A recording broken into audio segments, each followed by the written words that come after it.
palabras.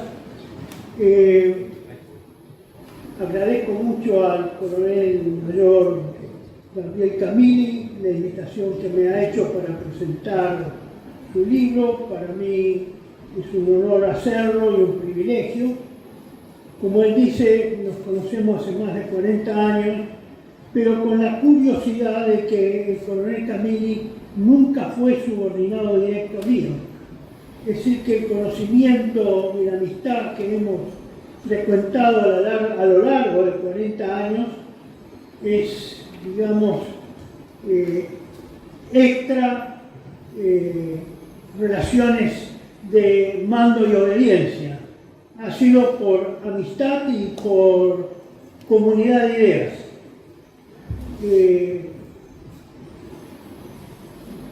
Me voy a referir al libro, no en los detalles del libro, sino al encuadramiento que tiene el libro de sus aspectos políticos estratégicos.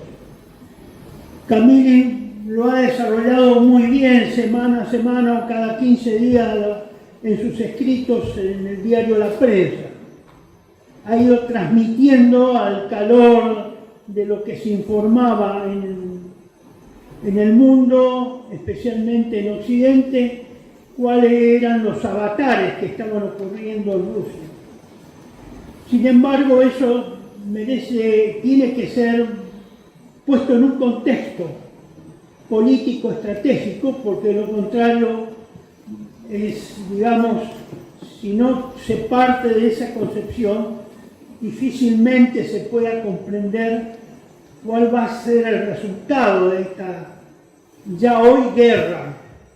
Se inició como operación militar especial por la invasión de Rusia a Ucrania en febrero de 2022 y que se ha mutado en una guerra, como lo han dicho algunas autoridades rusas hace pocas semanas, después del atentado, el último atentado terrorista que ha habido en Moscú, que de hecho lo han considerado por declaraciones propias del vocero presidencial ya una guerra.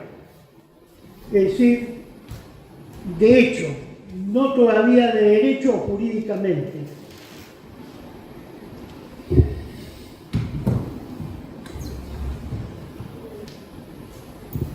Llama la atención por qué se le llamó, los rusos llamaron operación especial militar a la operación de invasión inicial de Ucrania, invasión que tiene dos momentos particulares. El inicial, de un avance bastante rápido para llegar en las proximidades o afuera, algunos pocos kilómetros de Kiev, y después eso mutó en una guerra de desgaste. Cambió la concepción estratégica de los rusos. Bueno, en principio, pero es por especulación y exclusivamente de mi autoría y responsabilidad, supongo que ese avance rápido es probable que haya tenido, es probable, digo, y supuesto, que haya habido alguna connivencia con elementos militares ucranianos de provocar un golpe de Estado o alguna conmoción interior en el camino de su aproximación a Kiev. Parece que eso no funcionó a mi criterio, y eso es lo que marca una de las causas, marcaría, por la cual cambiaron de estrategia.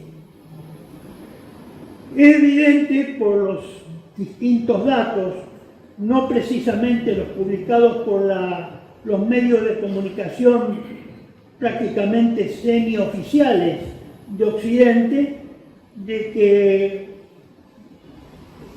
la estrategia rusa no pretendió nunca ocupar Ucrania completamente, sino a lo sumo pareciera ser que la intención fue ocupar o lograr un estatus de existencias a los oblasts, a los 4 oblasts de habla rusa del este y sur de Rusia. Pero eso no se llevó, digamos, no era la intención, porque Rusia inició la guerra con 100.000 hombres, netamente inferior a los efectivos ucranianos, netamente inferior. Era raro que alguien con el conocimiento que tiene Rusia y la convivencia que han tenido por siglos, formando un solo Estado, y no hayan, digamos, no hayan tenido mayores previsiones. Por eso es extraño que hayan iniciado, es realmente una operación inicial. Eso empezó como una operación inicial.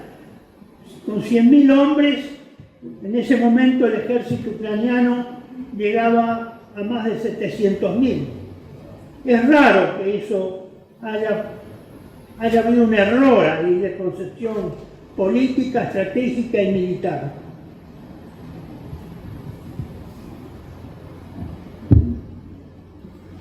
Se puede apreciar que Putin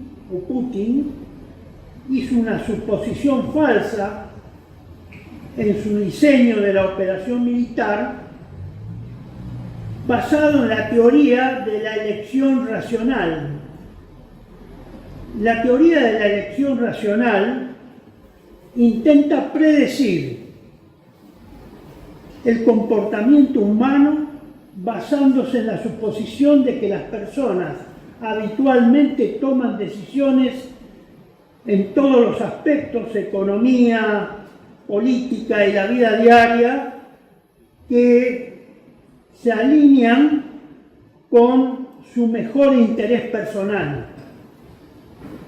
El problema con esta teoría es que los seres humanos no son totalmente racionales, no somos totalmente racionales, en la medida que no se toman las decisiones guiados exclusivamente por la razón. Hay otros factores que intervienen en las decisiones.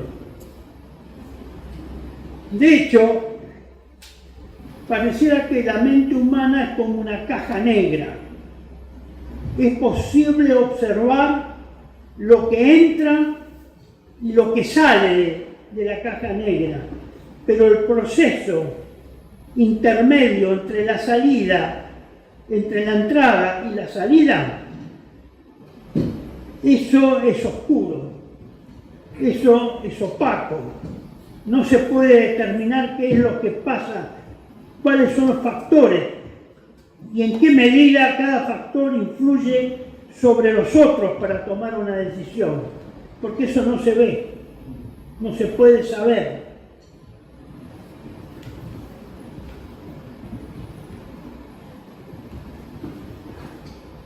En las relaciones internacionales y la guerra, las características definitorias de la identidad humana, historia, geografía, cultura, especialmente religión, idioma, raza o etnia, también deben ocupar un lugar destacado en cualquier evaluación estratégica. Especialmente, como señalé, la cultura. Un prolífero ensayista norteamericano, Peter Drucker, recuerda a sus lectores que la cultura es la base del capital humano. Estas realidades derrotan rutinariamente las expectativas poco realistas que crea la teoría de la elección racional. Es probable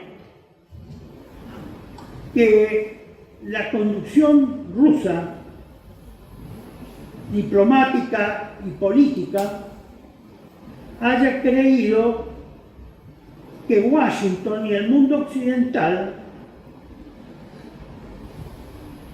era proclive y cauteloso, como lo había sido hasta ese momento, hasta el año 2022, como lo demuestra todo el desarrollo de la Guerra Fría, cauteloso y respetuoso del poder nuclear ruso, como también lo era Rusia respecto al poder nuclear de Estados Unidos y de otras potencias occidentales. Pero es evidente que la clase política norteamericana, probablemente sin una comprensión realista de Rusia y de Europa del Este y de los personajes que dominaban el escenario del poder mundial, suscribió la noción del difunto senador John McCain de que Rusia era una gasolinera con armas nucleares. Y eso se observa a lo largo de todo este periodo de 2 años de guerra. La subestimación que se hizo del poder militar, político y estratégico de Rusia. Se lo subestimó. Y es probable que eso haya llevado a los que deciden la política mundial y a los personajes que gobiernan en Washington a también subestimar cuál era la profundidad de las decisiones de Rusia, olvidándose que desde 1991 Rusia y especialmente el señor Putin había tratado de convencer a Occidente de que había que poner ciertos límites al avance o al desarrollo o a la proyección de poder de la OTAN hacia el este, ya que eso, de confirmarse una proyección agresiva de Rusia, de la OTAN hacia el este, significaba para Rusia y para la concepción cultural, política y estratégica de los rusos una amenaza de existencia. El señor Putin no es un hombre, pareciera ser, que toma riesgos, es muy cauteloso, según todo lo indica, muy frío.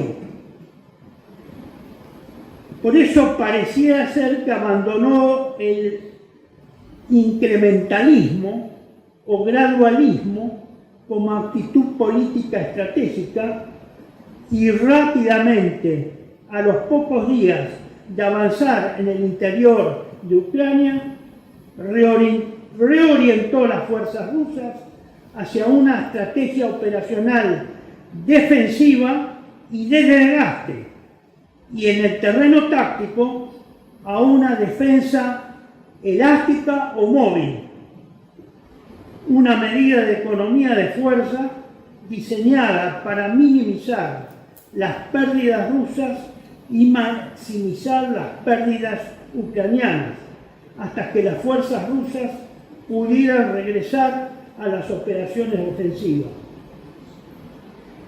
Ese cambio de estrategia rusa está funcionando y ha funcionado con bastante éxito para los rusos.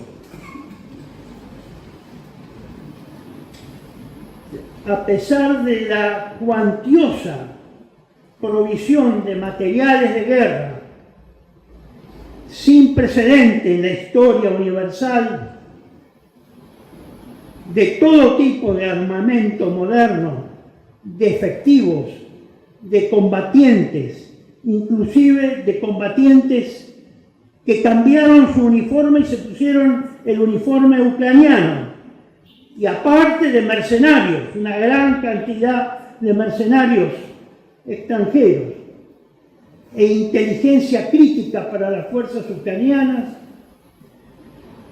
A pesar de todo eso, se podría decir, sin temor a equivocarse, que el poder que tenía Washington, en febrero del 2022, prácticamente se ha hecho añicos contra una pared que no pudo franquear, contra una concepción política estratégica que no tuvo éxito hasta este momento y que pareciera ser que no sabe o no encontró el momento que dé la excusa adecuada para salir de ese entuerto en que se encuentra entrampado. Probablemente el complejo de la retirada poco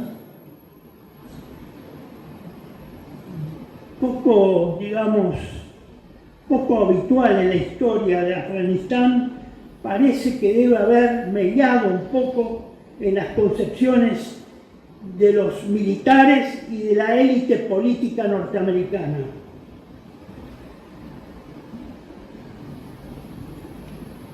La estrategia de desgaste de Rusia ha logrado un éxito notable. No es una idea mía esta, yo me baso especialmente en los trabajos constantes y en las conferencias y apariciones que hace el coronel Douglas MacGregor del ejército, coronel retirado del ejército norteamericano, habitualmente por distintos medios alternativos de información. Y en esto aprovecho para señalar que el poder occidental o el poder norteamericano, que es el director de la guerra desde el punto de vista occidental, el que dirige la guerra en su conjunto, ha sido reforzado y amplificado en sus operaciones psicológicas y sus operaciones fundamentalmente de propaganda por los medios de comunicación del Occidente, porque es la falsificación de información y la diseminación de información falsa o agrandada de las acciones ucranianas u occidentales en Ucrania ha sido hasta ahora bastante considerable. Llama la atención ese auxiliar oculto que tiene en la guerra, en esta confrontación, el llamado Occidente, que es Occidente en cuanto denominación y pertenencia geográfica. No es el Occidente espiritual que nosotros conocemos, es una designación geográfica, porque Occidente como entidad espiritual, a mi criterio, no tiene identidad, perdió su identidad. Es una cuestión meramente geográfica. Digo que perdió su identidad porque sectores norteamericanos y europeos de la opinión pública son más izquierdistas que lo que fueron probablemente los comunistas o la escuela de Frankfurt, que fue una invención magistral de los factores de poder que movieron y movilizaron bajo cuerda al comunismo a lo largo de 70 años.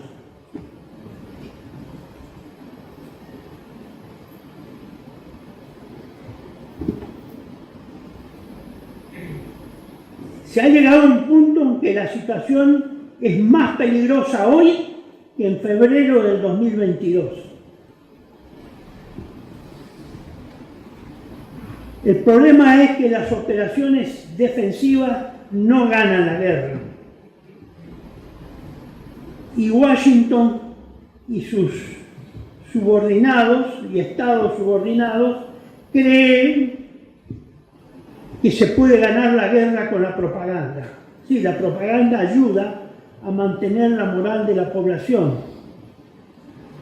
y a influir en la población enemiga, pero no sirve para ganar la guerra. La guerra se gana por los resultados militares y secundariamente por las influencias o problemas económicos que se causan en la capacidad de producción del país o de los países enemigos.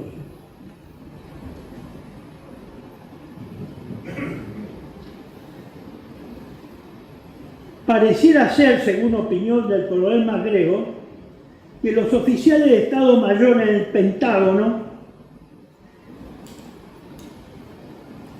que se encargan de magnificar los resultados menores favorables que puedan obtener los ucranianos, junto con todas las jerarquías superiores del Estado Mayor del Pentágono, son contrarios a reconocer los impactos favorables que la guerra ha tenido en favor de Rusia en ese balance que se hace normalmente día a día y que Camilli lo ha ido graficando a medida que pasaban las semanas. Vuelvo a repetir, extraordinariamente reforzadas por los medios de comunicación occidentales.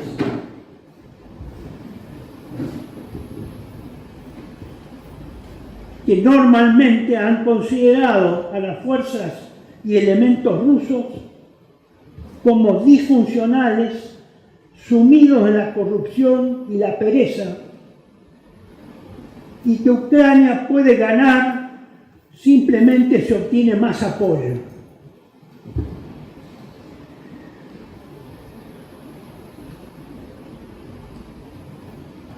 Hoy esa posibilidad de apoyo se ha visto menguada a partir del 7 de octubre con la guerra de Israel con Hamas, en la cual ha debido Occidente desviar sus recursos en parte a Ucrania, en menor medida, porque le han quitado recursos a Ucrania para dárselos a Israel. A pesar de que ambas guerras aparentemente no tienen relación o nadie le ha encontrado una relación todavía. Igual puede decirse a esta actitud a la que últimamente hemos estado escuchando del presidente de Francia, Emmanuel Macron.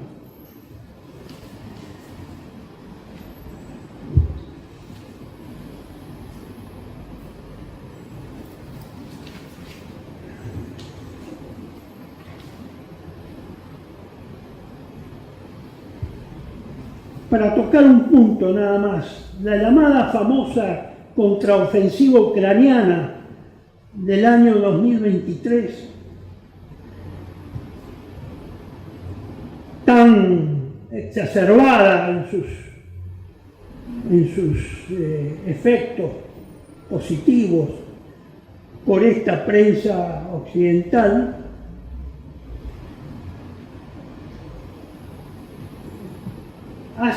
hizo creer que esa ofensiva era equivalente a la carga de la brigada ligera en la guerra de Crimea en 1800, creo que fue 54 o 59. Y el desastre es, por el contrario, grande el desastre que hubo. Grande fue el desastre de esa contraofensiva. Esa contraofensiva nunca pudo llegar a la primera línea de defensa. Dentro del plan defensivo que habían preparado los rusos, y es probable que haya significado para Ucrania más de 160.000 muertos y heridos de la peor forma, que son los heridos por la artillería. esa contraofensiva absurda, muy propagandizada, hizo que Ucrania perdiera su ejército y su moral de victoria. Por eso, hace unos minutos yo le dije, bueno, esto se vio modificado en la marcha de la guerra en relación a la propaganda occidental. Uno de los hechos que fueron decisivos fue la abrumadora ventaja de la artillería rusa, que ya es sabido en su historia militar la preponderancia que los rusos siempre han dado a la artillería. En este caso, es probable que normalmente la artillería rusa haya sido superior 6-1 y en algunos lugares 12-1. Anoche, sin más, el bombardeo aéreo sobre una de las localidades que está siendo atacada, tiraron 400 bombas FAF, supongo que deben ser de 500 kilos, no de 1500, sino de 500 kilos, lo que significa 20 toneladas en una sola noche, lo cual es un poder de fuego pocas veces visto desde la Segunda Guerra Mundial. Porque el fuego de la artillería rusa le sigue provocando a los ucranianos el 75 o más de las bajas al sector ucraniano. El número de bajas es inmenso.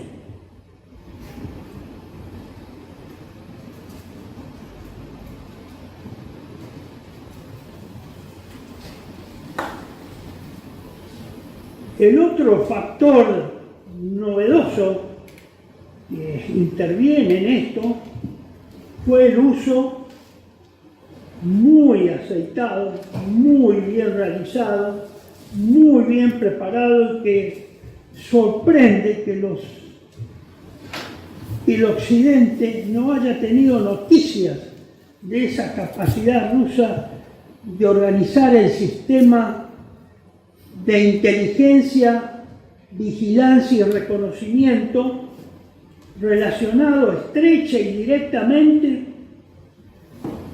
con la capacidad de respuesta de la artillería y de los medios de apoyo de fuego. Desde el Ártico hasta el Mar Muerto está organizado eso. Antes de la guerra, el inicio de la operación militar rusa en febrero de 2022. ¿Cómo es que no sabían eso? Que pueden desplazar su artillería en pocos minutos antes de ser detectada y concentrar inmenso fuego de artillería sobre un punto, tal como lo hicieron en la guerra contra Napoleón casi 2 siglos antes.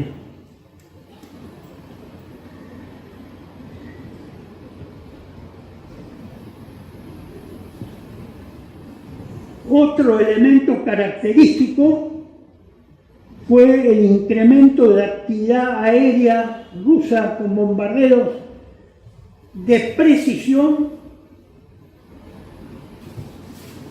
pero masivos. Una parte de lo que yo le acabo de relatar del bombardeo que ayer ocurrió en una de las ciudades que está siendo atacada en forma terrestre. Y esa precisión es porque ellos han desarrollado una capacidad especial, técnica y de comunicaciones que permite al comando ruso que todo lo que se ve en el campo de combate, no solo en el frente, sino también en la retaguardia, todo lo que se ve puede ser atacado. Pero no dentro de una hora, dentro de media hora. Casi instantáneamente, me refiero, a pocos minutos.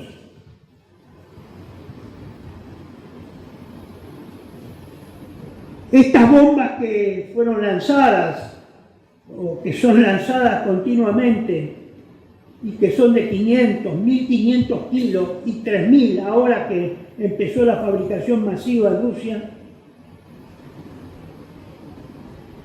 tienen la particularidad de que son bombas de la Unión Soviética, no es que son bombas de reciente invención, son bombas antiguas, enormes, pero que le han encontrado una aplicación que modifica su empleo. Tienen un sistema de guía y de despliegue de unas alas que pueden ser lanzadas a gran altitud hasta 70 kilómetros antes de los blancos. Y por lo tanto, eso impide que el avión pueda ser detectado por la artillería antiaérea ucraniana, la poca que ha sobrevivido. Y esas son bombas planeadoras, con un alto sistema de precisión, y son muy precisas. Y eso es lo que causa estragos en las concentraciones o en los puntos de reunión de tropas y de vehículos, y en las concentraciones previos a la preparación de un ataque ucraniano.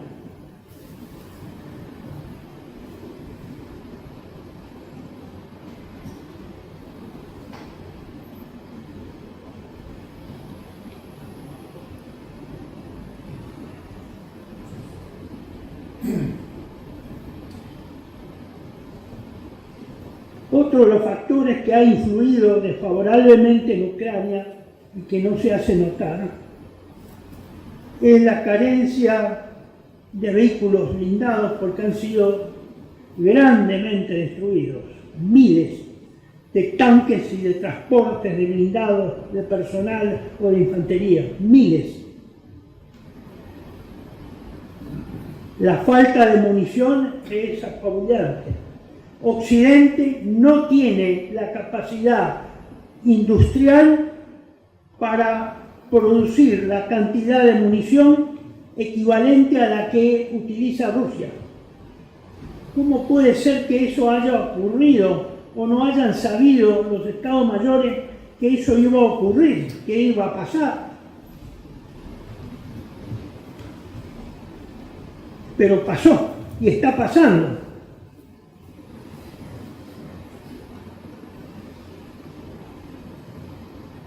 Creo que Occidente, según datos que han trascendido, no puede fabricar más de 1,5 millones de proyectiles de artillería de 155 milímetros por año.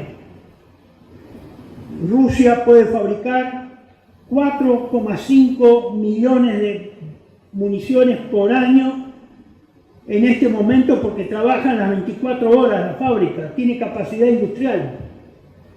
Occidente la capacidad industrial no la tiene instalada en Europa. Además, pareciera ser que Rusia ha reforzado su artillería y su capacidad artillera de munición, de abastecimiento, con la provisión de Corea del Norte. El otro factor es la falta de descanso y de rotación de las tropas. Se cita, por ejemplo, a la 110 Brigada de Infantería Mecanizada, que hace 2 años que no fue relevada de combate ni ha tenido rotación.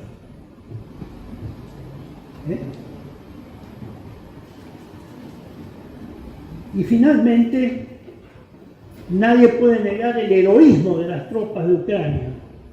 Nadie puede negar eso. Probablemente hubiera merecido una mejor conducción militar, ¿no? Y de guerra.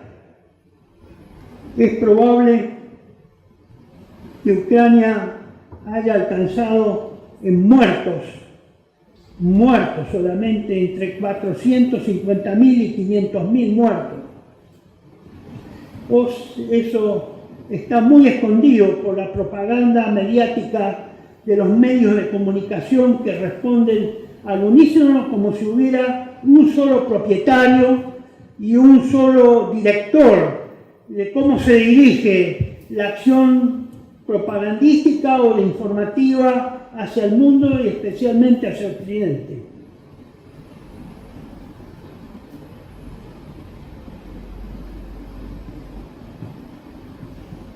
Y esto lleva a que probablemente la derrota ucraniana sea inevitable, a pesar del heroísmo de esas tropas que se cumplen.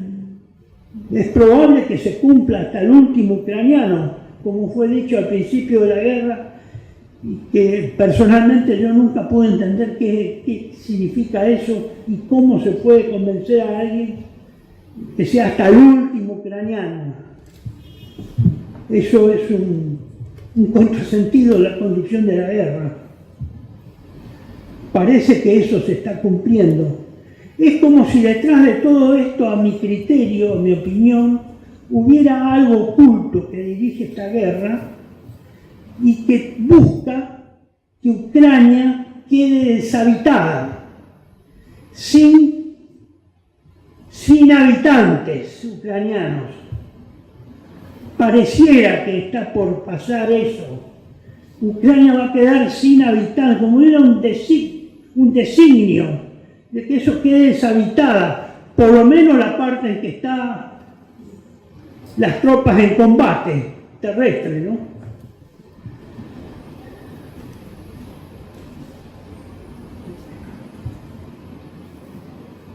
El problema es la irresponsabilidad, a mi criterio, de la conducción política militar ucraniana, que está dirigida, ya eso es inocultable, por intereses extranjeros y exageradamente enfocada en los éxitos propagandísticos. Han convertido a la propaganda en un arma de guerra, pero la propaganda, para ser un arma de guerra, tiene que tener detrás hechos concretos que aseguren que eso es así. Acá no los hay.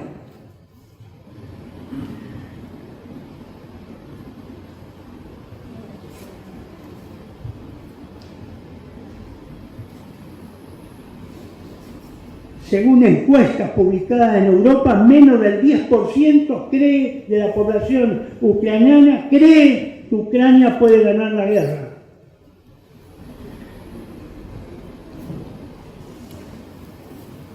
El avance ruso parece lento y metódico,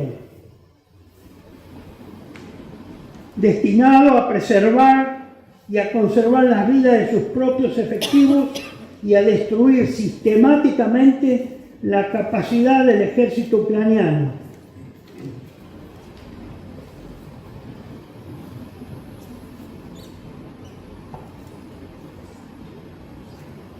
Puede llegarse al punto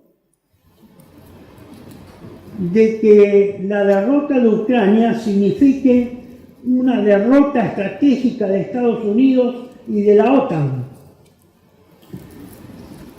Posibilidad que convierte esta fase crepuscular del conflicto en la más peligrosa e imprevisible de la guerra, porque el actor ruso es un actor que posee armas nucleares y en este caso particular el número y la calidad, como está viéndose, de las armas y de los vectores que impulsan o que transportan esas armas nucleares es altamente superior del lado ruso por la innovación tecnológica de su aplicación en misiles hipersónicos, cosa que hasta que empezó la guerra en Occidente esa palabra hipersónica prácticamente era desconocida en su existencia y uso militar. Cuando los rusos ya llevaban hace varios años y fueron publicados por autores rusos cuál era el cambio tecnológico que se estaba produciendo o se iba a producir en la próxima guerra.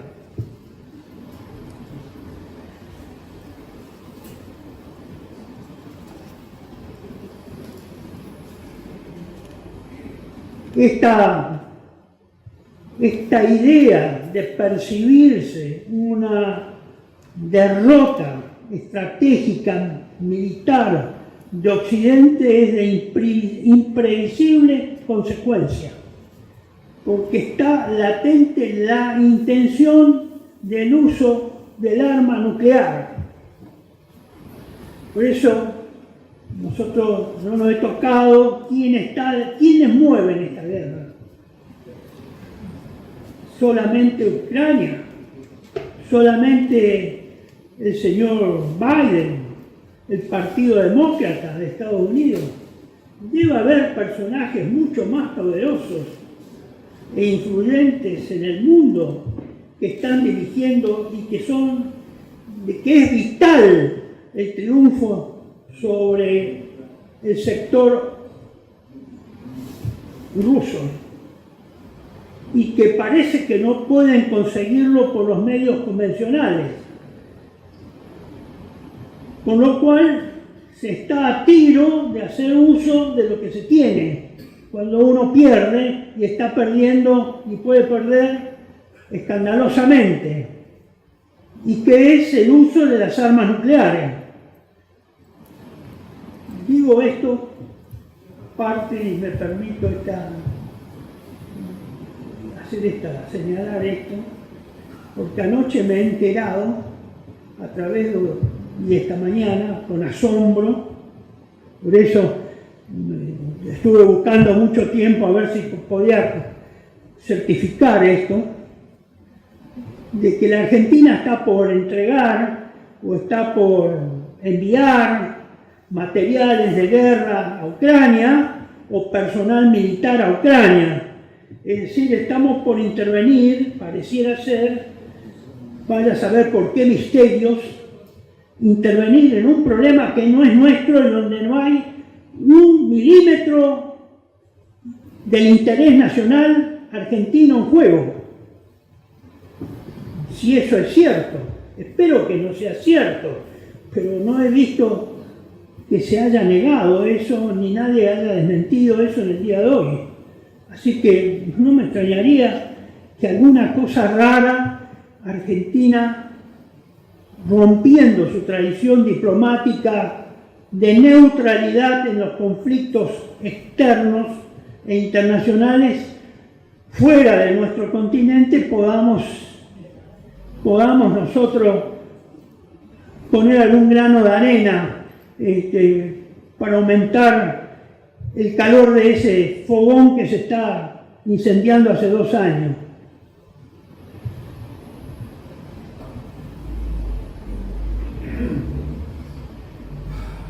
Finalmente, otro de los elementos que contribuyeron a esta modificación, no de la naturaleza, sino del estilo de esta guerra, es el uso intensivo de drones, que es una particularidad que antes no se había observado. Lo cual no quiere decir que sea un arma milagrosa, pero eso ha roto prácticamente el equilibrio táctico en algún momento y ha puesto en evidencia graves falencias por parte de Occidente.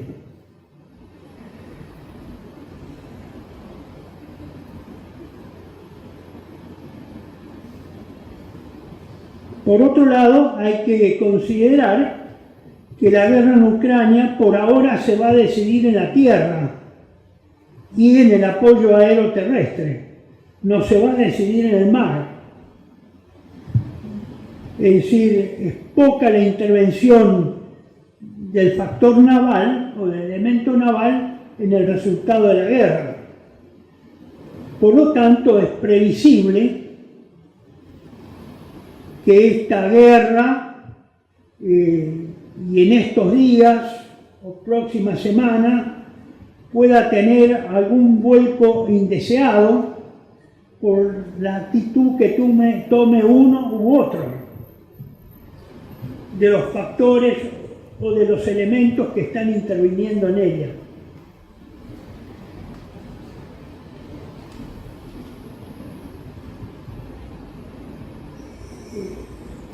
Esto hay que analizarlo también desde el punto de vista, ya hay que empezar a analizarlo a esto como la posibilidad de una confrontación nuclear.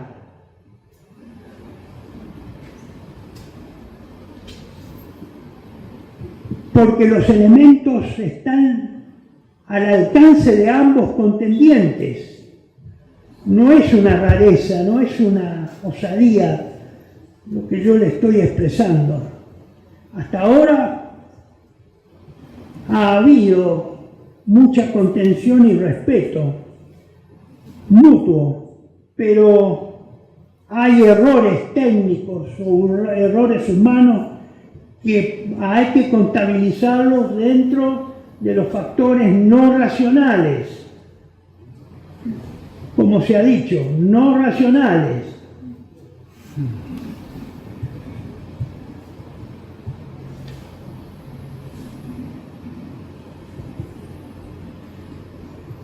Y una de las consideraciones que yo puedo aportar, o por lo menos sembrar la inquietud,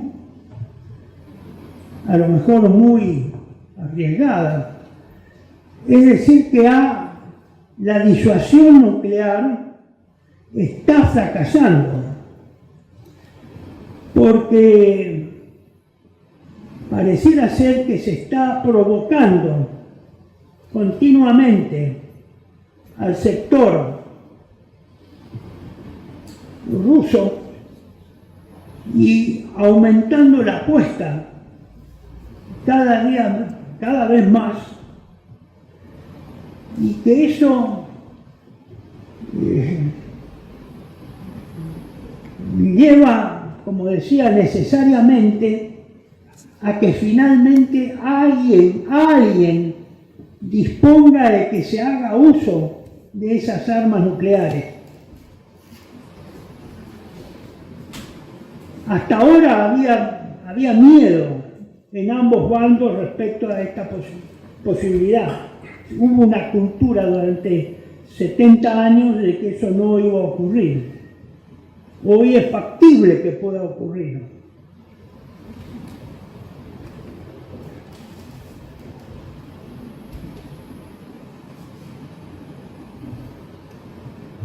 Y los objetivos que se impuso el sector occidental, el bando occidental, es la derrota estratégica de Rusia, que para Rusia y en la percepción rusa significa, como está demostrado por muchos autores, la desintegración de Rusia en 14 o más países. Eso es lo que está en juego, eso no se publica en el occidente, pero esa es la percepción de los rusos, que puede estar equivocada, pero es lo que ellos creen, y le han hecho creer que detrás de su derrota hay la desintegración de Rusia en 14 países o más.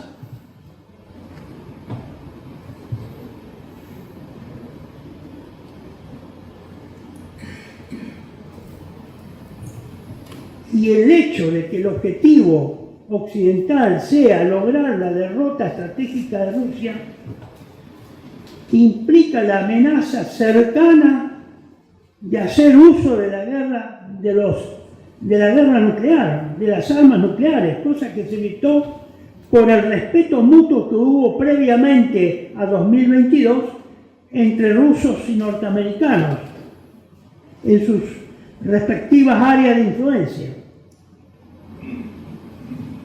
Por eso ha habido una estabilidad estratégica.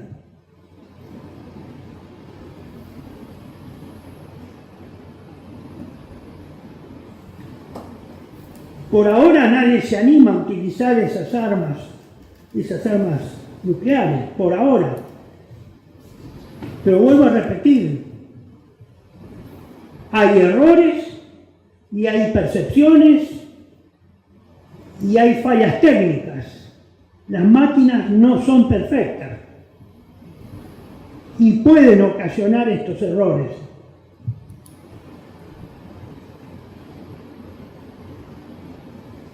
El problema es cómo se ha pretendido neutralizar o derrotar a una potencia nuclear a través de un intermediario que es Ucrania,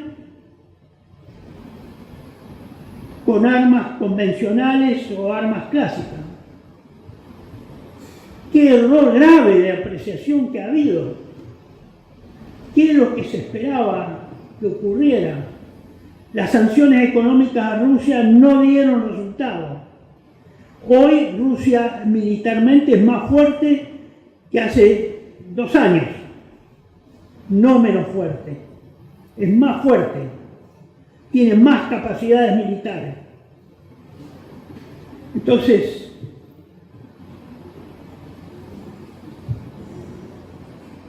es difícil en este sistema de conducción estratégico militar dejar en manos de un tercero, que es Ucrania, la decisión de derrotar a un enemigo superior sin todos los elementos disponibles para la guerra. Es difícil que puedan obtener una victoria, más cuando el poder de decisión no está en Kiev, está en Washington y en última instancia está en Londres. Por eso es altamente probable que si hay una guerra nuclear, el primer blanco no sea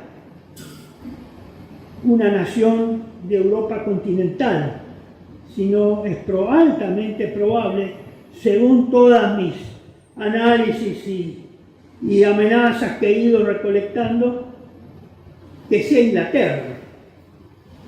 Porque Inglaterra no pude descubrir por qué razones tiene una inquina especial contra Rusia y el pueblo ruso. No pude descubrir. Y eso que esto lo vengo investigando desde hace muchos años y me he remontado a la Revolución Rusa de 1917, donde Inglaterra tuvo un papel decisivo en que esa revolución se haga contra el imperio ruso y contra los zares. Ahora, no puedo encontrar la causa eficiente que ha movido ese espíritu de por qué quieren eliminar a los rusos, a Rusia y a los rusos de esa contradicción, habiendo sido inclusive familias reales emparentadas en algún momento histórico. No pude encontrar. Llama la atención porque la Revolución Rusa, casi toda la Revolución Rusa, se hizo sin que en Occidente se supiera quiénes eran los reales y verdaderos conductores y reales autores de la revolución. ¿Quién la financió? Bueno, no había periodistas ingleses en Moscú o en las ciudades principales de Rusia. Sí había, pero no se publicaban en Londres ni en Occidente. Había una censura de la inteligencia británica muy eficiente que logró que eso no se dijera. Por eso es importante averiguar, para desentrañar esto, tratar de desentrañar quién fue el responsable, quién financió la Revolución Rusa, porque en última instancia, señores, el señor Trotsky vivía en Nueva York, era casado con la hija de Jacobo Schiff, uno de los banqueros más importantes de Estados Unidos, que fue uno de los principales financistas públicos de Rusia. Él salió del puerto, del puerto de Nueva York con la banda que tenía alrededor, la banda de revolucionarios. No eran rusos, eran occidentales. Fueron a Canadá, tomaron un carguero. El presidente Wilson tuvo que llamar a Canadá a la autoridad correspondiente para que se impidiera que ese, todavía no había salido el buque, saliera de Canadá el buque salió igual y llegó a Rusia con esa carga, con Trotsky y todos sus amigos, el gang, que eran los verdaderos terroristas y dirigentes de la Revolución Rusa. Fueron Lenin. Hubo un tren blindado, financiado, dícese que por Alemania, pero en realidad fue el señor Warburg, uno de los hermanos de los banqueros Warburg, el que financió el tren blindado desde Suiza hasta la frontera con Finlandia para que Lenin llegara a Petrogrado. Es decir, que acá hay cosas misteriosas que no se han podido desentrañar, se saben, pero no hay prensa para difundir eso, porque la prensa está controlada y la ficción democrática supera, en la realidad es superada por esa ficción, digamos, por esa realidad. Le digo una nota de color, nada más, que tiene relación con nosotros. Uno de los agentes de inteligencia en su momento durante la Revolución Rusa, que fue desplazado a Moscú por el MI6, fue un espía inglés que operó eficazmente para neutralizar a los periodistas ingleses de Moscú. Eso yo lo he publicado varias veces en partes en Patria Argentina. Bueno, ese señor agente fue el que después, varios años, 2 décadas después, dirigió la operación que condujo al lugarteniente de Hitler a lanzarse en paracaídas sobre Inglaterra. Debe haber hecho una buena carrera en su profesión de agente de inteligencia para eso.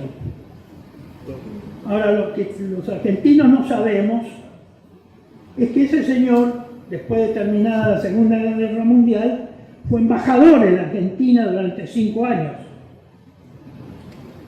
Y fue el que prácticamente diseñó la estructura que tendría la Antártida inglesa durante esos 5 años, mientras tuvo 4 años, mientras tuvo de embajador a partir de 1947 acá en Argentina. Y es la que está vigente internacionalmente. Es decir, que hemos tenido a una perla de la inteligencia inglesa como embajador en Argentina, y poca gente, o ninguna diría yo, salvo aquel que le cayó por casualidad un Patria Argentina justo de ese número, y se haya enterado.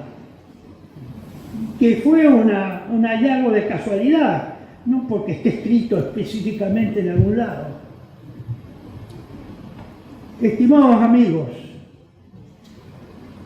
estamos en lo que relata el coronel Camilli en ese libro pacientemente a través de distintos capítulos, se llega a esta situación de incertidumbre estratégica por los factores aleatorios que están en juego y que no tienen nada que ver con los intereses reales de los países que están haciendo la guerra, especialmente los occidentales. Lamentablemente Ucrania fue usada. A lo mejor alguno creerá que es un sacrificio, es un holocausto, no sé a qué Dios, en la cual deben ser sacrificados más de 500.000 o 1 millón, pueden llegar de víctimas, y esperemos que no sean más todavía en el mundo, con el uso de las armas nucleares. Esperamos que eso no se llegue a ese término y que Dios detenga la mano de lo que hoy están jugando con esos fuegos.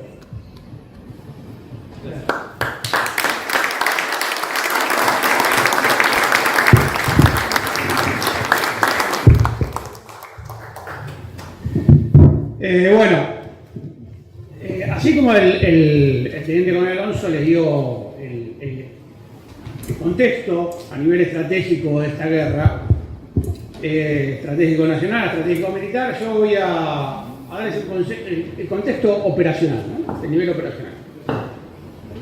Para hablar de esto primero voy a hablar un poco de la introducción, donde voy a ver qué es lo que yo vi en el libro del señor coronel mayor Cameli, qué es lo que más me llamó la atención, qué es lo que más me pareció más importante. Después vamos a ver un poco de lo que es ese nivel operacional y después vamos a hablar directamente de los dominios. Dominio terrestre, dominio naval, dominio aéreo, dominio de la información, y como mi corazón de operaciones especiales me impulsa, vamos a ver un minuto de lo que son las operaciones especiales en Ucrania. Bien, lo primero que uno ve del libro del coronel Cameli es la presencia de Clausewitz.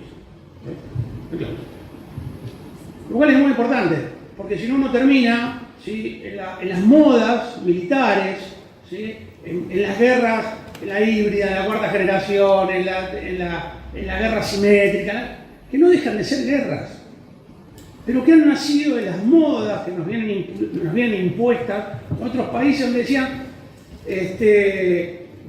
no, ahora lo más importante es la guerra contra el terrorismo. Entonces venimos de 20 años de la guerra contra el terrorismo, en lo cual nuestra propia doctrina se vio afectada, ¿sí? Y un ministro de Defensa, 23 de julio del 2018, dijo, no, las guerras entre Estados no van más, los cañones y los tanques no sirven más, ahora lo que hay que tener son fuerzas ligeras.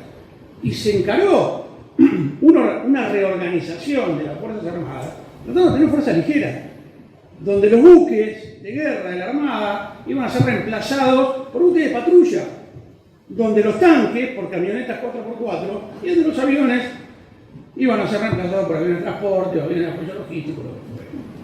Entonces, lo que pone el coronel mayor Cameli acá, lo primero es volver a las fuentes, volver a los clásicos del pensamiento militar, porque si no nos perdemos. Yo, particularmente, el año pasado, cuando todavía estaba en actividad, en la escuela de guerra, apareció uno explicando el nuevo enfoque doctrinario de la Fuerza Armada Argentina, y yo empecé a escuchar las cosas y dije, che, esto lo escuché en otro lado, ¿sí? Lo había leído en el libro de un youtuber español. Ya, empezamos a generar doctrina militar en base al libro de un youtuber español. Un youtuber español en su vida se puso un par de boceguitas, ¿sí? Entonces, uno dice, no, volvamos a la fuente. ¿Y por qué hay que volver a la fuente? Para evitar el amateurismo, ¿sí? El amateurismo arrogante que uno ve muchas veces cuando lee las redes sociales, cuando lee los diarios, Infobae, ¿sí? Cuando uno lee el Instituto de Estudio de la Guerra norteamericano, ¿qué es lo que ve? No, destruyeron 5 tanques y los ucranianos y los rusos destruyeron 3. ¿Qué pasa con este amateurismo cuando no se tiene los fundamentos teóricos de las operaciones? Pasa que se queda en el fenómeno, en lo que se ve, en lo que se toca. Y la guerra no es 2 más 2 es 4. La guerra, ya lo dijo Clausewitz, tiene un montón de cuestiones morales y cuestiones intangibles que hay que evaluar, ¿sí? Entonces, si yo lo veo sin haber leído, sin tener la formación militar, que es una de las cosas que pone el coronel Cameli en el libro, si yo me quedo en el hecho concreto, en lo tangible, ¿sí? Y no puedo hacer una apreciación sobre las causas de eso y sobre las consecuencias de eso y cómo se va a desempeñar. Esta es la traducción. Entonces, lo que más rescato de Coronel Camil es volver a la fuente, volver a los clásicos, ¿sí? De esa forma evitar el amateurismo, ¿sí? Al analizar la guerra. Después, el segundo aspecto que a mí me interesa ver es la cuestión operacional. Y para ver la cuestión operacional, lo primero que hay que plantearse es cuáles son los objetivos, ¿sí? De Rusia, de Ucrania y de la OTAN. Los de Rusia son clarísimos, es desmilitarizar, desnazificar, proteger Crimea y recuperar el Donbass. Esos son los objetivos. Lo dijo Putin en su exposición el día 24 de febrero del 2021. ¿Cuáles son los objetivos de Ucrania? Ucrania no los dijo oficialmente. Uno tenía un comentario en Twitter de Podolyak, que es el asesor de defensa de Zelensky, que dijo: no, los objetivos de Ucrania son generar un cambio de régimen de Rusia, o sea, derrocar a Putin, ¿sí? Recuperar los territorios perdidos a partir del 2014, ¿sí? Y el último objetivo es desmilitarizar a Rusia, ¿sí? Esos son los objetivos de Ucrania. ¿Cuáles son los objetivos de la OTAN? Los objetivos de la OTAN son degradar y balcanizar a Rusia. ¿Cuál es el problema acá? Que los objetivos de Ucrania y los objetivos de la OTAN no son compatibles, porque yo para degradar necesito tiempo. Y Ucrania lo que no tiene para recuperar su territorio es tiempo. No tiene ni tiempo ni tiene recursos humanos. Pues se están acabando. Ucrania es un país que tiene 44 millones de habitantes, que no todos viven en Ucrania. ¿Sí? Primer aspecto de la parte de la cuestión operacional. Segundo aspecto de la cuestión operacional es ¿cuáles son las fases de la guerra? Porque si no, yo no estoy hablando de las fases de la campaña. Las fases de la campaña las tendrá Gerasimov, ¿sí? Por un lado, y las tendrá Sirski por el otro. Las fases que uno ve acá son lo primero, una ofensiva operacional rusa entre el 22 de febrero y el 7 de abril del año 2022. Un redespliegue ruso, y ahí es donde, con el teniente coronel Alonso coincidimos, ese redespliegue ruso se debió a una mala apreciación de Rusia. Rusia nunca pensó que la OTAN iba a apoyar de la manera que apoyó a Ucrania. ¿Qué hizo para mí? Agregó un nuevo objetivo de la guerra, ¿sí? Que es la degradación de la OTAN. Degradar a la OTAN, destruirles la mayor cantidad de medios posible. ¿Qué es lo que están haciendo? Primera fase. Segunda fase.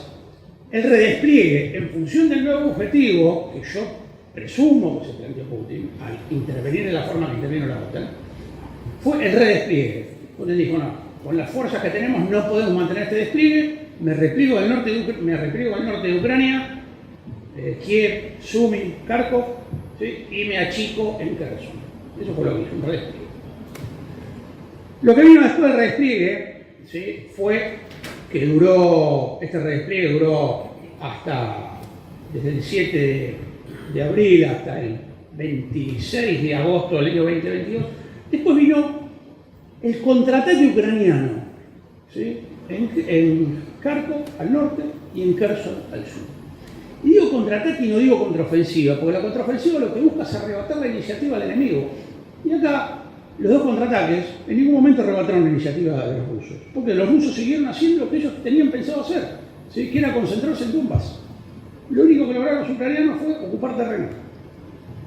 A partir de ahí, a partir de esta ofensiva, este contraataque ucraniano termina el 11 de noviembre del 2022, empieza una fase de defensa activa rusa, ¿sí? Y acá hay un concepto, y le pido al adjunto al agregado militar, porque es muy difícil para mí occidental entender la doctrina rusa. Empieza una cuestión de una fase que se llama defensa activa rusa. La defensa activa es, el concepto sería lograr los propósitos que tiene una defensa de mantener un terreno y destruir una fuerza enemiga, ¿sí?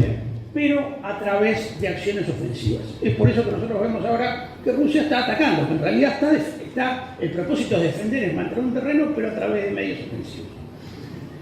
Construcción de la línea Surovikin, etcétera, etcétera. Y todo eso fue hasta el día 4 de junio del 2023, donde se lanza la contraofensiva ucraniana, la famosa contraofensiva de verano, esa que decían que iban a terminar tomando Sol en Simferopol.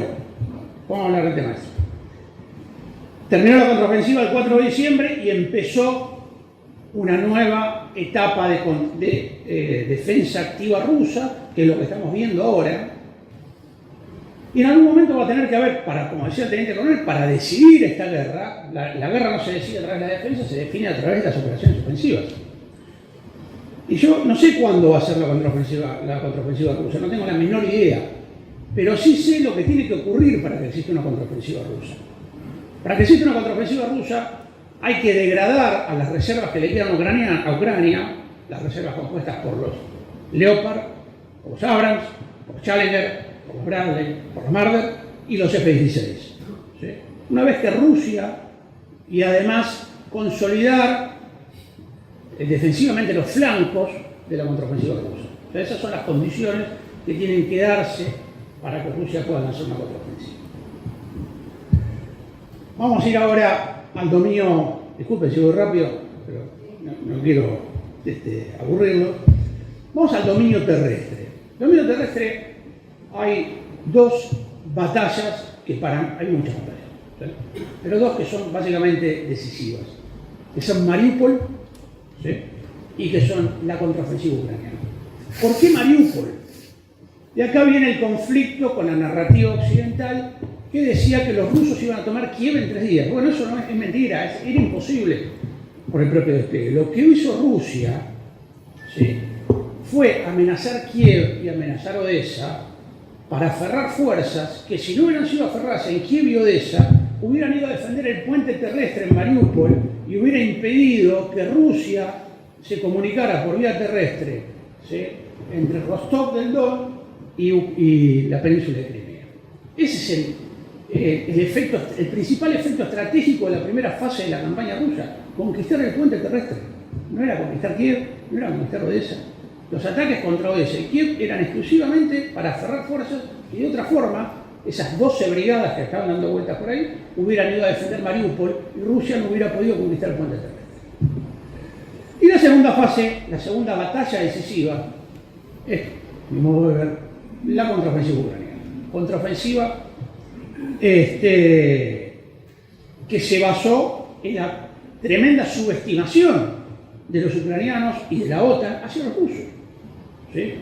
Subestimación basada también en una muy mala lectura de los contraataques del año 2022 en Kherson y en Kharkov. ¿Sí? Ellos se pensaron que le ganaron a los rusos, y los rusos no les ganaron, los rusos se retiraron. Hicieron una retirada, como las que había hecho Rommel en el norte de África. ¿Sí? Lo que hicieron los ucranianos fue conquistar terreno. No destruyeron nada ruso. Y acá una de las cuestiones que tiene la doctrina rusa es: el terreno por sí solo no tiene valor. Lo que importa es destruir fuerzas enemigas. Que eso es una cuestión que la OTAN no entiende. ¿Por qué no lo entiende la OTAN? Porque la OTAN viene de 20 años de hacer contrainsurgencia. ¿Sí? Y para la contrainsurgencia lo importante es ocupar las ciudades, porque las ciudades es donde la contrainsurgencia se refugia y obtiene recursos. Donde la insurgencia. Y vienen con esa, y cuando uno, y me voy al nivel infratáctico, cuando uno ve el adiestramiento que recibe las fuerzas ucranianas de la OTAN, los ve haciendo combate urbano restringido, que son técnicas policiales de rescate de rehenes en un edificio. Que no tiene nada que ver con lo que está pasando en Ucrania. Bueno, entonces eso con respecto al dominio terrestre. Esta es una guerra eminentemente aeroterrestre. La decisión se va a obtener en tierra. Pero no hay que olvidarse del dominio naval. Y acá, si hay oficiales, señores oficiales de la Armada, corríjanme si me equivoco. ¿Cuál es el problema de las armadas? ¿Cuál es la ventaja de las armadas? La gran ventaja de la Armada es la libertad de acción que tienen las flotas en el mar, que son muy difíciles de detectar y tienen una amplísima capacidad de maniobra. Esa es la gran ventaja que tienen las flotas. Estamos hablando de la teoría Corbett, no Mahan. Yo soy lector de Corbett. ¿Cuál es el problema del Mar Negro? El problema del Mar Negro, que los sistemas, y esta es una de las, esto me olvidé decir el primer punto, ¿cuál es la ventaja que tiene Ucrania respecto a Rusia? La ventaja que tiene Ucrania respecto a Rusia son tres cosas. Primero, la profundidad estratégica que le da la OTAN. Rusia no puede afectar la profundidad estratégica sin escalar el conflicto. Primero. Segundo, la logística que le da la OTAN. Rusia no puede atacar las fuentes logísticas sin escalar el conflicto. Y tercero, es el ISR, la inteligencia, la vigilancia y la exploración, que le da la OTAN con los drones y con los aviones de exploración sobre el Mar Negro, que Rusia no los puede atacar. ¿Sí? Entonces, en esa situación, en el Mar Negro, la flota rusa está atada de pies y manos, porque el Mar Negro, que era un mar en la guerra de Crimea, que era un mar un poquito más chico en la Segunda Guerra Mundial, ahora es una laguna.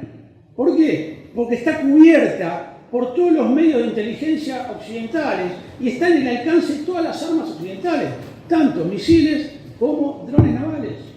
Entonces no es un problema de la flota rusa, ¿sí?, que le hundieron X cantidad de barcos, sino que eso es un problema que tendría cualquier flota del mundo operando en aguas restrictivas, como la tienen los norteamericanos y las flotas de la OTAN operando en el Mar Rojo, ¿sí?, que son aguas restrictivas, ¿sí?, que están bajo el alcance de los drones y los misiles de los Houthis, que son unos guerrilleros que andan en los jotas. ¿Sí? ¿Y cuál es el problema del Mar Negro? El Mar Negro tiene dos objetivos fundamentales, que son Odessa, por donde sale el 60% del comercio exterior ucraniano. ¿Sí? Odessa, en los primeros días de la guerra, podía ser objetivo de un asalto anfibio, imposible, ¿sí?, para Rusia. Sí, es probable que Rusia utilice operación de asalto anfibio en un probable ataque hacia Kherson, en la desembocadura del Dnieper, que son 7 kilómetros de ancho, pero no en Odessa.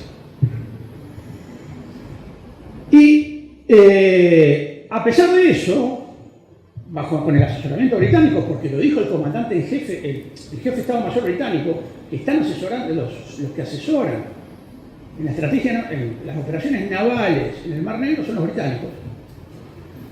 Rusia, Ucrania le ha hundido, creo que 4 barcos, le ha dañado otros 6 más, le ha dañado seriamente, se ha puesto fuera de combate, ¿sí?, a Rusia. Dentro de ellos le ha hundido un buque de desembarco y le ha puesto fuera de servicio otros 2 buques de desembarco. Pero Rusia tiene 13 buques de desembarco en la flota del Mar Negro. No tiene 3, no tiene 13 buques de desembarco. Y además hay otra cosa más que por ahí no se conoce, ¿no? Bueno, dice no, hundimos todos los buques del Mar Negro, la flota del Mar Negro, Rusia se queda sin buques. No, mentira. Rusia tiene un sistema creado en los años 50 que se llama el Sistema de Aguas Interiores Profundas, con lo cual le permite desplegar buques del Mar Blanco, del Mar Báltico o del Mar de Azov al Mar Negro. Buques con una eslora de 150 metros y con un calado de 3,5 metros. ¿Sí? O sea que esos son los parámetros de un buque de desembarco, son los parámetros de una fragata con misiles Kalibr. O sea que Rusia puede meter en el Mar Negro todos los buques que quiera. Por más que los ucranianos le hundan los buques, Rusia puede meter más buques todavía. De hecho, incorporaron 3 fragatas lanzamisiles Kalibr la semana pasada. Pero ese no es todo el problema de por qué Rusia debe mantener el Mar Negro. Por el Mar Negro cruzan 2 gasoductos, que son el Blue Stream y el Turk Stream.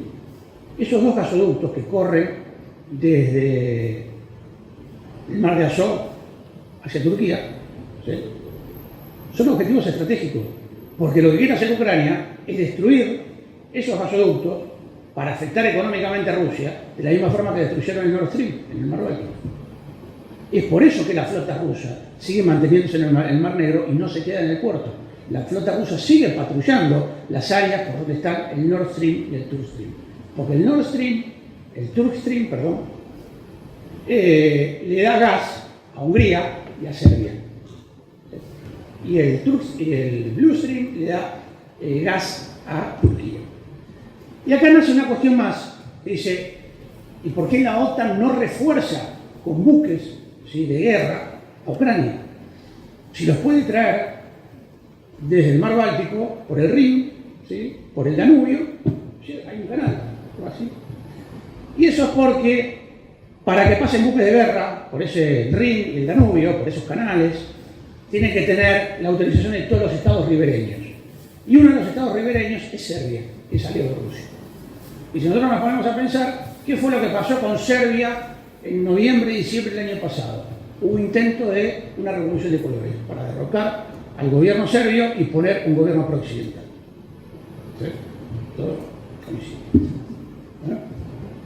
Nos venían dos dominios. Dominio aéreo. ¿Sí? También, si era un oficial de la Fuerza Aérea, me corrigen, pues no soy especialista en esto. Acá hay una cuestión del dominio aéreo, como que Rusia no tiene la superioridad aérea. No, porque no es fácil tener la superioridad aérea. ¿Sí? La superioridad aérea es que yo puedo imponer mi voluntad sobre el adversario sin que el adversario me pueda afectar, ¿sí?, mis medios aéreos. Y la superioridad aérea está dada tanto porque los aviones enemigos no vuelen, como porque la defensa antiaérea del enemigo no opere. Y ahí está el problema, que la defensa antiaérea ucraniana es muy difícil de destruir. ¿Por qué? Porque, como saben, la defensa antiaérea opera con radares de alerta temprana, de vigilancia, ¿sí?, y cuando prenden un radar de alerta temprana con 400 kilómetros de alcance, los rusos se lo destruyen. ¿Qué pasa con eso? El sistema ISR de la OTAN, de inteligencia, adquisición de blancos, etcétera, etcétera, etcétera, reemplaza esos radares de alerta temprana. Entonces los ucranianos no tienen necesidad de prender los radares.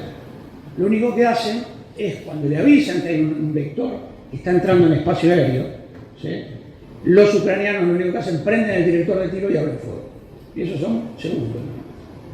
Es por eso que es tan difícil la destrucción de la defensa aérea ucraniana. Una de las cuestiones que ha demostrado esta guerra también es que la interdicción aérea estratégica,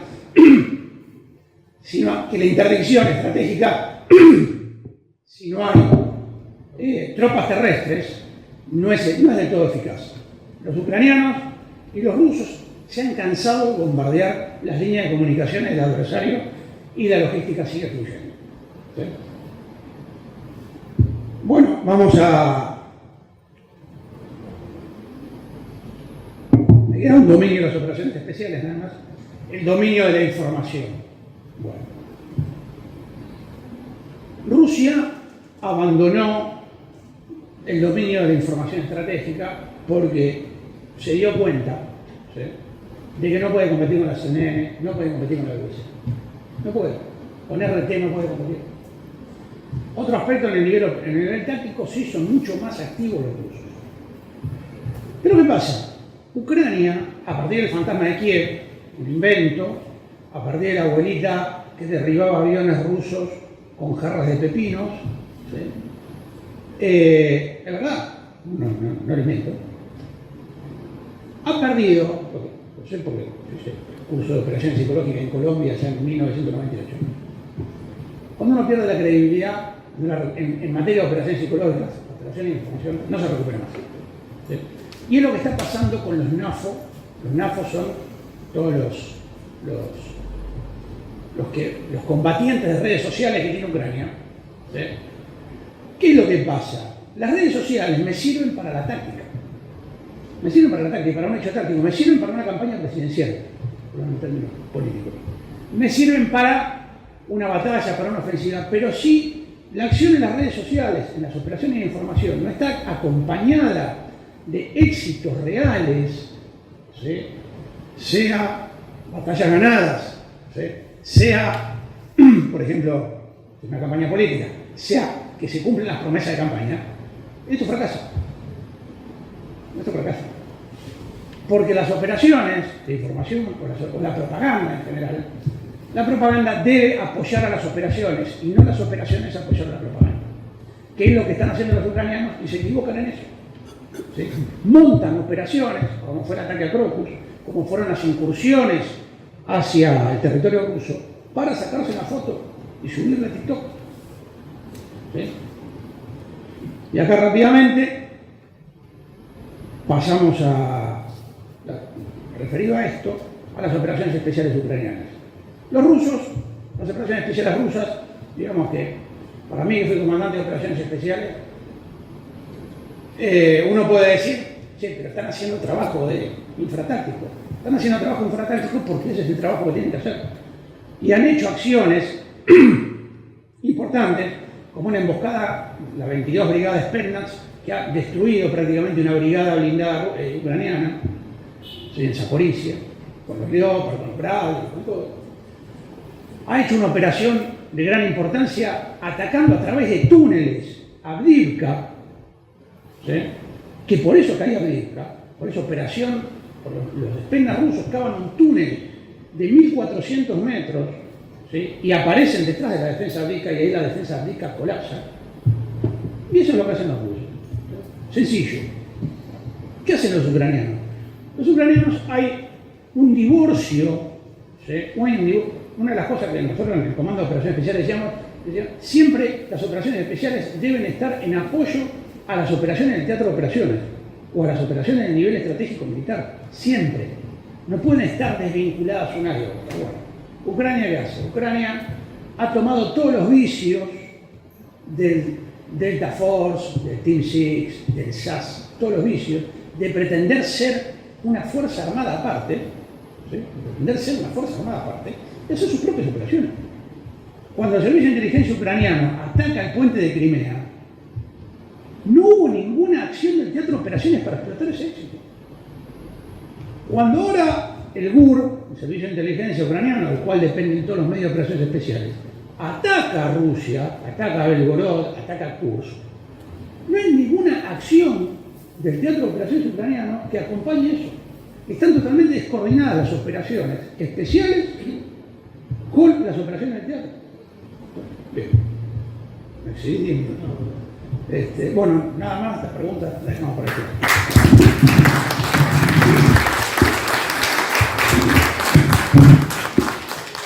Bueno, ya dijeron todo lo que está escrito en el libro. Muchas gracias por haber venido. Hasta acá llegamos. Bueno, brevemente, los conceptos esgrimidos por el teniente coronel Alonso y el coronel Durán están reflejados en el libro. Realmente, semana a semana, esto ha sido un desafío.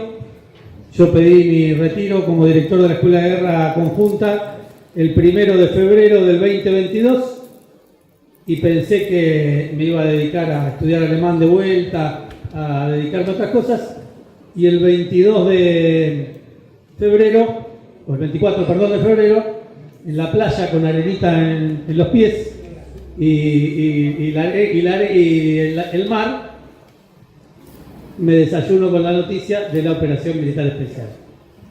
Lo llamé ahí a un compinche que tengo que es un politólogo y entendido de la geopolítica que se llama Pablo Ansaldi, con el cual hablamos mucho de este tema y escribimos un primer artículo que se publicó en la prensa el 26 de febrero del 2022, que lo llamamos La fortaleza y la fuerza. La fortaleza y la fuerza porque veíamos que había, de un lado, ya el 26 de febrero del 2022, por eso se llaman crónicas anticipatorias, nosotros veíamos que era la OTAN contra Rusia.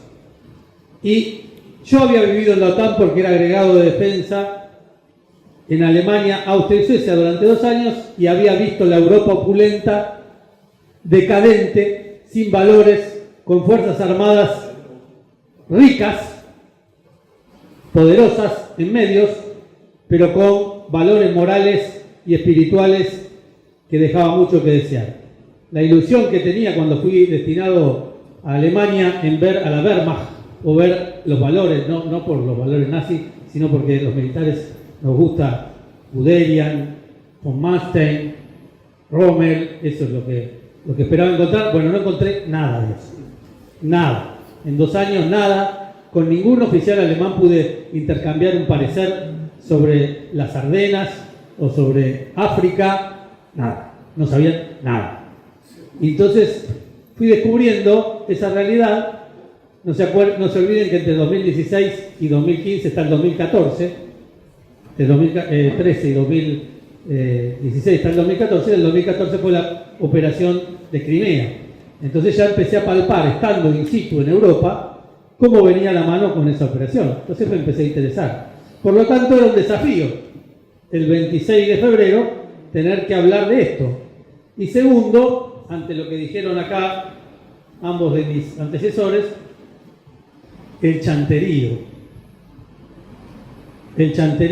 periodístico, el chanterío falto de profesionalidad. Me sublevó demasiado como coronel mayor, director de la Escuela de Guerra Conjunta recientemente entregada, escuchar que los mismos chantas que hablaban de la pandemia con autoridad hacía 2 años, esos mismos chantas hablaban en los incendios de Corrientes y eran bomberos locos y famosos, ¿sí? Y el 24 de febrero empecé a escuchar a los mismos chantas hablando de estrategia, de geopolítica, y dije, no, por lo menos después de 40 años de estudiar, de ser agregado de defensa, de haber dirigido 4 años el Instituto Superior de Enseñanza más importante que tienen las Fuerzas Armadas, algo tenía que decir. Era un desafío. Y no encontré mejor vehículo que el diario La Prensa, al cual agradezco, y se fue convirtiendo en un servicio a la patria, en tratar de esclarecer con una visión distinta, objetiva, y un poco distinta a la que cuentan los medios occidentales, porque los orientales nosotros no lo leemos, que la cosa no era tan así como la cuentan. No tengo la camiseta puesta ni por Rusia ni por Ucrania. Tengo la camiseta puesta por la Argentina. Y algo que sí me dio mucho olor feo y atufo fue cuando vi a Boris Johnson, a la ministra Tass y a la angloesfera metida detrás de Zelensky. Eso, un buen entendedor necesita pocas palabras. Eso me dio mal olor. Después de 40 años de formación, nuestros enemigos,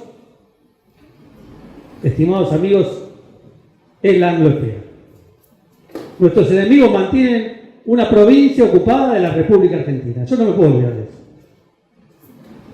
Entonces, donde está mi enemigo, a mí me da mal olor. Entonces, gracias. Eso fue lo que me inspiró a seguir adelante semana a semana, tratando de desenmascarar esto, que siguiendo a Clausewitz, traté de ser profesionalmente objetivo, como lo fueron los 2 oficiales superiores que me acompañan. Absolutamente objetivos. Ninguno de los 3 recibimos un bonus track ni de Ucrania, ni de la OTAN, ni de Rusia. Nosotros lo hacemos con un sentido profesional. Y segunda cuestión, no había pensadores militares argentinos escribiendo en los medios. No puede ser. Hace 40 años que no hay una opinión profesional autorizada. Hace 40 años que las Fuerzas Armadas están canceladas para hablar. Yo no hablo de partidocracia, hablo de la política, hablo de la gran política, que es la política de las relaciones internacionales y la geopolítica. Nosotros tenemos que ver dónde nos insertamos. Y estamos jugando con fuego, como dijo bien mi jefe y maestro, el teniente coronel Santiago Roque Alonso. Estamos jugando con fuego, ya nos hemos metido en conflictos que no debíamos. Estamos indefensos. ¿Qué tenemos que hacer en ese lugar del mundo, metiendo la nariz, con unas Fuerzas Armadas casi paralizadas y destruidas después de 40 años de prédica disolvente y anti-argentina? Yo tuve una conversación con el agregado de defensa británico en Berlín en el año 2015, mi par británico, con el cual teníamos una tensa amistad, respeto a los británicos, teníamos una tensa amistad por distintas circunstancias, hacía chanzas, nos cargábamos mutuamente, y en una conversación con un par de whiskies encima, como es habitual en los agregados militares, dice que el agregado militar tiene el mal del codo, porque anda siempre con el tema del vaso en la mano. Bueno, un par de whiskies en la mano, el británico, que era brigadier, equivalente a lo que soy hoy coronel mayor, me dijo: mirá, Gabriel, siempre hablando de Malvinas. Ustedes en el 82 tuvieron la capacidad y la voluntad para ir a las Islas Malvinas. Yo dije, sí, es así, tuvimos la capacidad, teníamos los medios, unas Fuerzas Armadas prestigiosas, serias, que hicieron lo que hicieron, con valor, con honor, y la voluntad, porque hubo la voluntad política de todo un pueblo y de alguien que lo decidió, bueno, bien, mal, podemos discutirlo, pero lo que me estaba diciendo en el inglés tenía razón.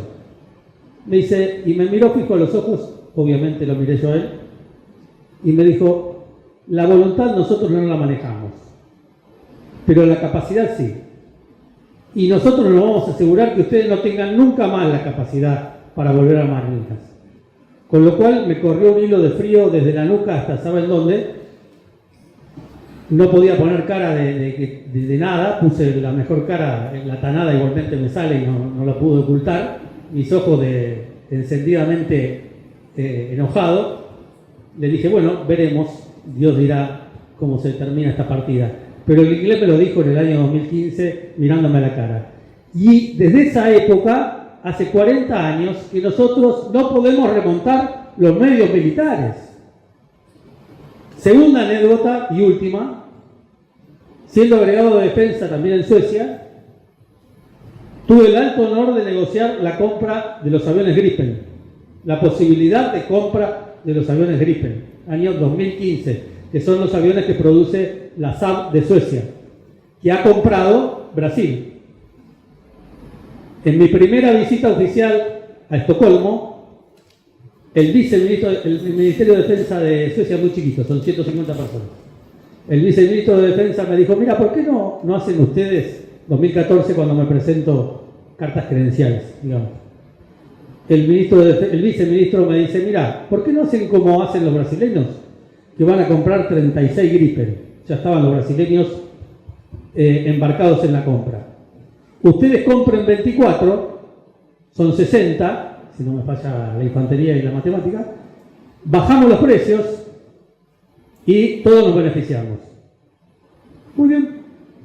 Bien, oficialmente, viceministro de Defensa, llego a mi oficina, me siento en la computadora, escribo el informe correspondiente, informo al Ministerio de Defensa, el Ministerio de Defensa toma la idea, ¿sí?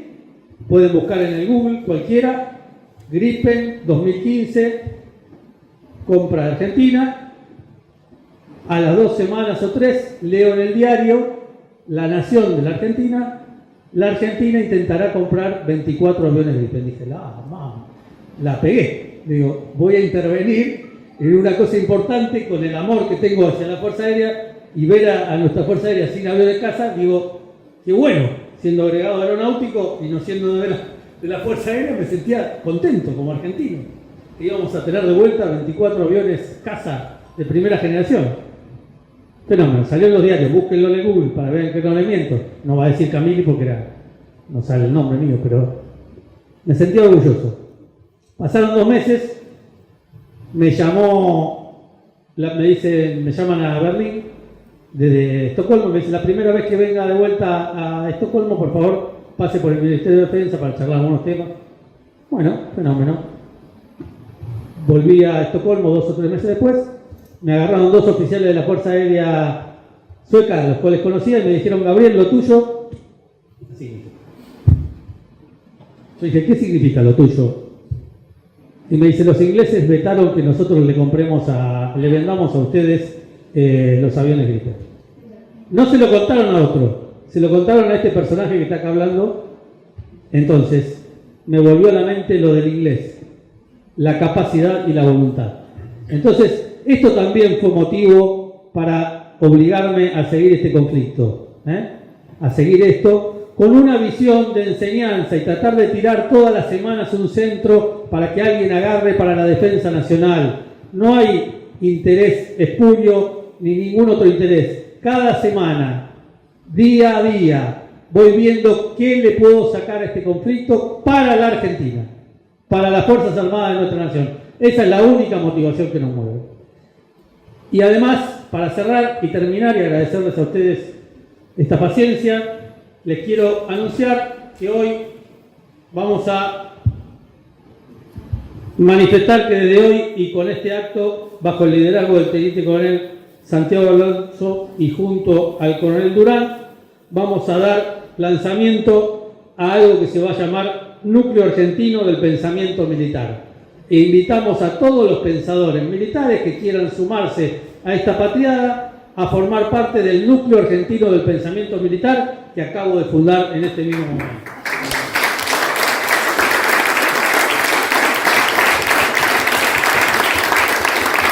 El pensamiento militar argentino que tiene en su pasado una gran tradición y hoy está un poco olvidado y recuperará, creo, su lugar en la cultura argentina si se radica profundamente en esa historia y en esa tradición patria y en la vida de nuestra gente. Tuvimos pensadores militares. Debemos volver a rescatar esta fuente.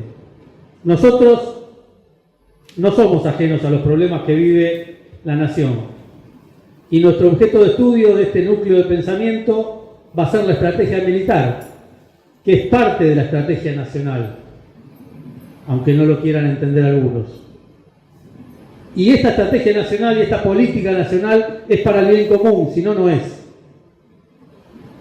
En la plenitud de nuestras convicciones republicanas postulamos que nadie se realiza en una comunidad que no se realiza. Y para servir a la patria y a todo su pueblo, acá estamos para dar este testimonio de servicio, invitando a todos los hombres y pensadores de buena voluntad a sumarse a esta patriada. Muchas gracias.